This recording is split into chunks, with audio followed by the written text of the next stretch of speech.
To set password for application on Realme 14 Pro Plus, first of all you have to go into the settings.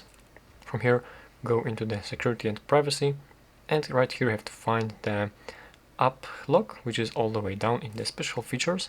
Go for the app lock, and right here let's wait for this to load, and here is app lock.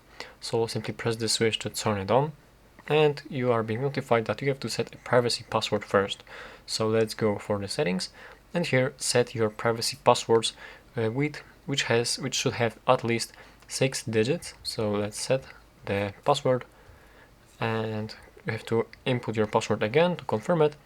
And from here there's the security question in case you forgot your password. So let's for example set the mother's name and type in something, and here you can also set the recovery email.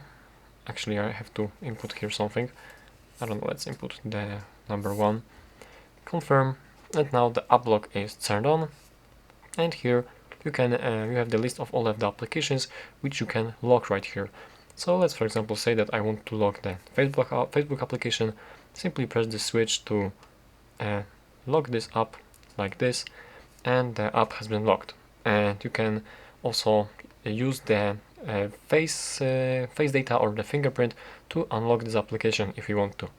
So that's how to lock applications. That's how to set the passwords for applications.